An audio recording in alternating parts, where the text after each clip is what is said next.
A year ago, we surely pledged our love to each other. I decided in my heart to live with this kind-hearted man. However, his attitude completely changed right after the marriage. The loving man he used to be is long gone. My husband no longer sees me as a woman. Now I'm treated just like a housekeeper. All you need to do is listen to me and stay quiet. That's his catchphrase. I wonder how long this life will continue.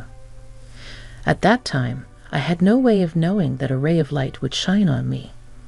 My name is Michelle Jenkins. I'm 28. I work as a secretary at my father's company while also being a housewife. The company, once managed by my grandfather, was taken over by my father 2 years ago.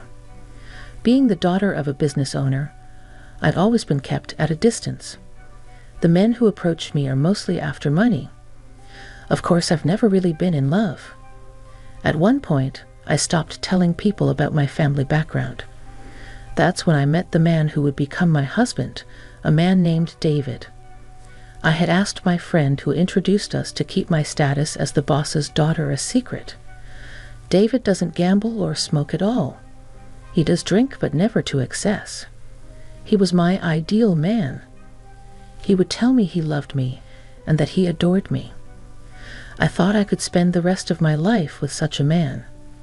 However, when I decided to marry David, my father said this: "Michelle, it's fine if you marry him, but could you keep it a secret that you're the boss's daughter?"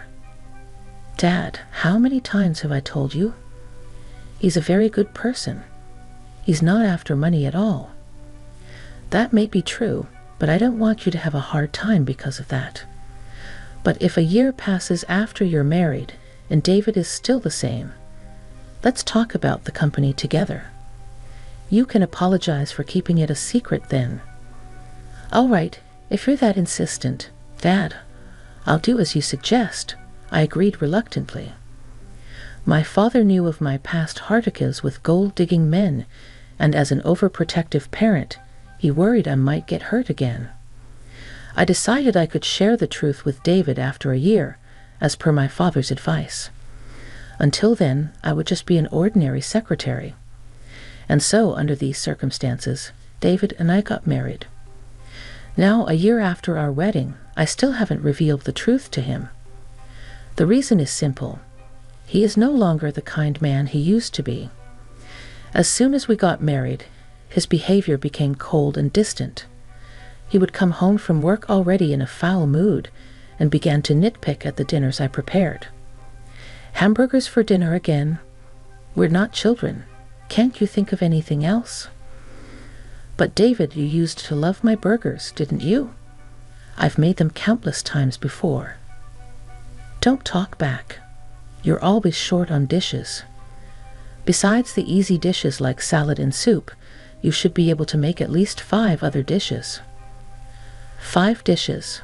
That's a lot. I have work too, you know. I can't manage that much. When I tell you to do something, you do it. I married you, so you should listen to what I say. "Ah, I'm sorry." The warmth and kindness he used to show were gone, replaced by a coldness as harsh as ice. At the time, I only thought he must have had a bad day. But his behavior started to get worse. By the time half a year of our marriage had passed, David had become a full-fledged tyrant. Not just about the cooking. He would complain about everything, from the way I folded the laundry to how I cleaned the house. If I tried to protest even a bit, he would yell at me with a terrifying look on his face. Just being yelled at would have been bearable, but sometimes he would even throw the meals I made into the trash. A year after our wedding, his tyrannical behavior hasn't changed, and if anything, it's getting worse. Just the other day, I was delayed at work and didn't get home until after 7 p.m. As soon as I said, "I'm home," he started yelling. "You're late. What time do you think it is?" I'm sorry. Work just got a bit out of hand. I'll start on dinner right away." Work got out of hand? A mere secretary like you doesn't have that much work to warrant staying late. But I really did. I'm handling some accounting tasks too, so there's a lot to process. Don't talk back to me. It's unthinkable for a woman to come home later than her husband. Next time, if you come back later than me, you're quitting your job. That's not fair. From fear of David, I couldn't talk back. Looking back, I wonder if I should have left him sooner, but I was pushing against the worry of my parents. When I married, I couldn't reveal the truth. I didn't want to sadden my mom and dad, so I silently bore it all by myself. Then one day at work, during a break, my father called me into the reception room. I often went in and out of the reception room because I often assisted my father as a secretary. As I entered, my father was already inside. "What's up?" I asked. My father, looking pleased, replied, "It's been a year since you got married to David, right?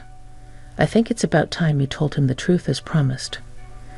"Oh, yeah, we had that agreement. Is something wrong? You don't seem happy. Didn't you say that David wasn't after the money?" "Well, yes, but it's just, right now, it's a bit." Being my troubled expression, my father smiled and tried to comfort me, patting my shoulder. "Did you have a fight with David?" "Well, you're both young and newlywed. I guess it's inevitable. My wife and I also had our fair share of arguments back in the day. But look at us now, still happily together. I'm sure you'll be okay, Michelle. It's not exactly a fight. Don't worry, everything will be all right. I mean, every couple has their share of arguments, right?" "Well, I suppose you're right. Anything else bothering you?" "No, nothing really. I'm okay, but I guess I want to wait for things to settle down a bit before I talk to him." Well, don't let it get you down too much. A little marital spat is pretty common. It seemed my father thought we were just having a minor argument. To avoid worrying my parents, I hadn't consulted them about my husband up until now. Because of this, my father seemed to believe things were going well between us. "Well, you better make up with David soon," saying that my father left the room. Left alone in the room, I was choked with emotions I didn't know how to deal with. I had married David despite my parents' concerns. I absolutely couldn't tell my father about the deteriorating relationship between David and me. But sooner or later, I'd have to talk about it or risk arousing suspicion. To prevent my father from becoming suspicious, I had to maintain my relationship with my husband somehow. And if possible, I wanted to steer our relationship in a positive direction. That night, I came home on time to talk with David. Waiting for him to return, just as I finished making dinner, he came home. I immediately broached the subject with him. "David, there's something I want to talk about." I'm tired, you know." "It's important. Look, we're married, right? I want our relationship to be equal and enjoy our lives together every day." "Equal? What are you talking about? There's no way you and I are equal."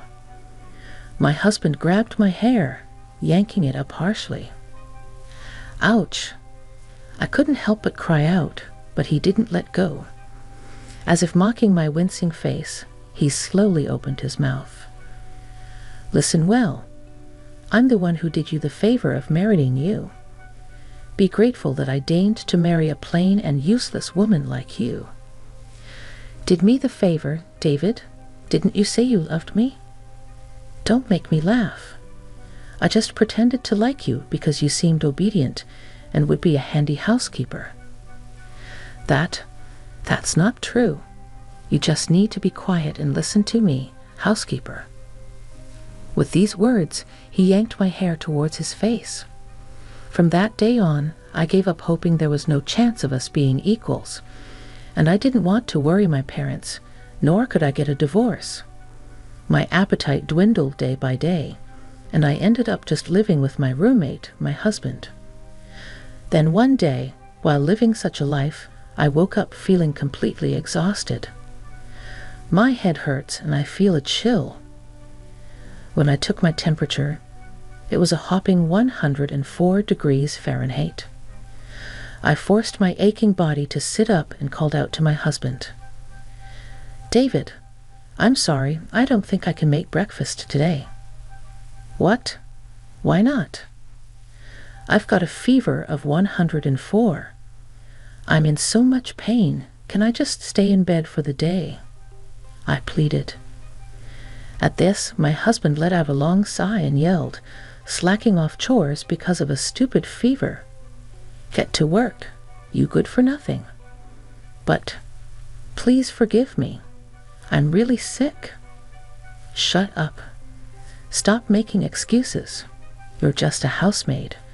Don't you dare defy your master. Please, just for today. I'm begging you," I implored. He clicked his tongue loudly, swung the door open with a bang, and left the room. Next thing I knew, my hands were shaking, and my body was trembling uncontrollably. I finally realized just how close to the edge I was being pushed. If I continue like this, I'll break down for real. Continuing to live like this, it'll drive me mad, body and soul. I need to do something, but what can I do? I want to think of a way out, but my fever is making my head heavy, and I can't think straight. Maybe it was because I'd been on edge for so long, but I fell back asleep. Several hours later, I was awakened by my husband's raging voice. "Hey, didn't I tell you to wake up, you dumb woman?" "Huh, David." Outside the window, it was already dark. My fever had gone down a lot, but my body was still heavy, and a faint headache lingered. Despite my state, he vented his anger. "I called you multiple times. What are you doing sleeping?" "Called? I sent you a text saying I'm bringing my boss home. Prepare drinks and snacks, didn't I?" "Huh. Wait a minute. You knew I was sick today, right? And yet you brought your boss home." "I invited him to continue drinking at home. My promotion depends on this. Get up and get things ready now." "No, I can't. I'm still in my pajamas, and I'm not feeling well at all." "Shut up. Just get out here now." My husband yanked me by the arm and forced me to stand in the kitchen. Then he hurried back to his boss, who was likely waiting at the entrance. "Sorry to keep you waiting. Please come on in." From the entrance, I could hear my husband speaking cheerily. "Are you sure this is okay, this late? I'm sure your wife wouldn't appreciate." "That's what I've been saying. I don't have a wife, just a housemaid." "A housemaid? Sort of like a main wife, you could say. But please, don't mind." As he said this, my husband let his boss into the living room. I was in my pajamas without any makeup, so I bowed my head in embarrassment. "Nice to meet you. My husband is always telling me about you." I apologize for my appearance. "Ah, I'm the section chief, Mr. Smith. I'm sorry for intruding so suddenly. Please don't mind me. I'll prepare something right away." As I returned to the kitchen, hiding my face, my husband let out a tirade. "Hey, get a move on and make something. You're absolutely useless." "I'm sorry, just wait a little bit longer." "Instead of opening your mouth, move your hands." Despite the section chief taking the time to visit, how much more do you need to embarrass yourself before you're satisfied? I'm sorry. "Sorry about this, Mr. Smith. Our maid is really quite useless," my husband remarked to his boss. The section chief sat quietly, his face slightly contorted. Even as I prepared and brought over the drinks and snacks, my husband kept making snide remarks like, "You're really useless." When my husband went to the bathroom, Section Chief Smith started to speak. Excuse me, there was no way I could ignore him. Although I was flustered, I responded, "Yes, is there something you need? You're the daughter of CEO Allen, aren't you?" How did you? I had previously visited your father's company regarding a business deal. You served me tea then, didn't you? Wait, you were from that time. I usually attended all interactions with our business partners.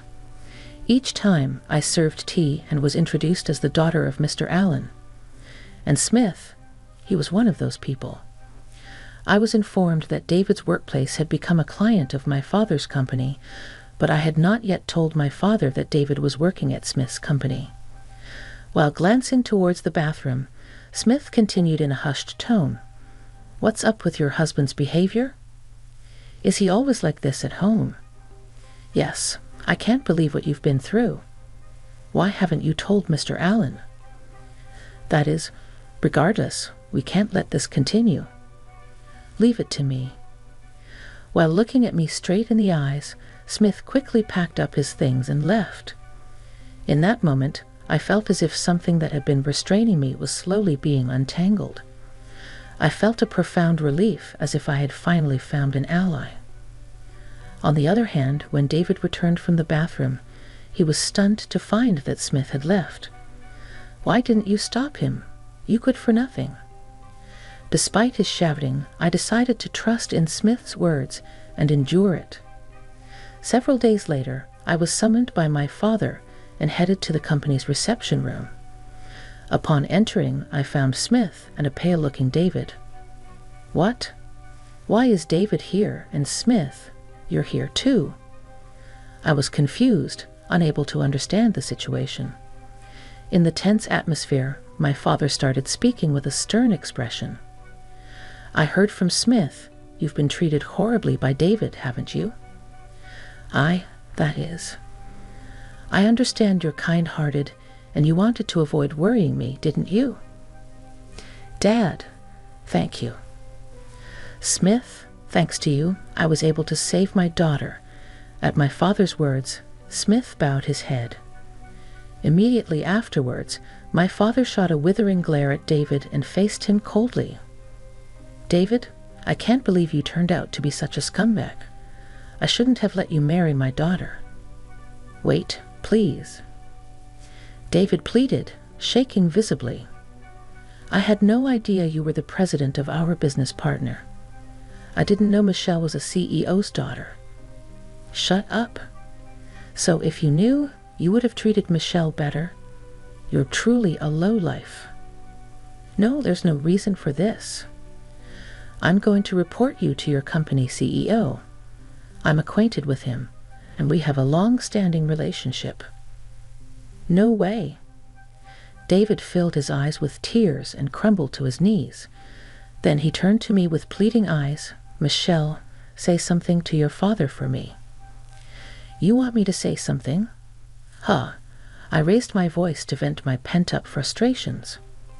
Do you have any idea how much I've suffered because of your overbearing, chauvinistic attitude? I've been holding it in all this time. I tried to improve our relationship.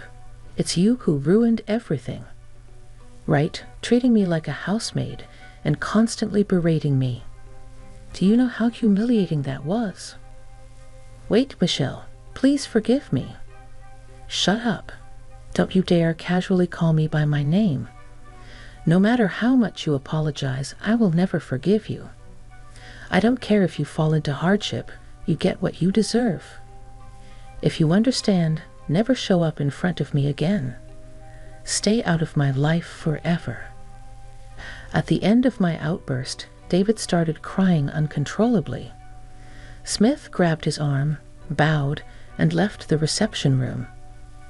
Afterwards, Dave and I got divorced. When my father informed David's company's president about the incident, he lost his job as well. It seemed David had a poor attitude at work and was fired. Considering these factors, because he was fired for a valid reason, he didn't get any severance pay. After the divorce, David apparently went back to his parents' house. However, his in-laws already knew about the incident. I heard his father gave him a stern scolding and kicked him out of the house. Now he seems to be working day and night at a factory where he can live in. He probably doesn't have much of a cushion since he has to make alimony payments to me. On the other hand, after the divorce, I moved back to my parents' house.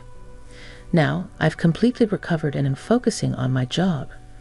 Since then, I've been meeting Smith regularly, and we have a good relationship. I'm not considering remarrying yet, but if I do someday, I want someone like him.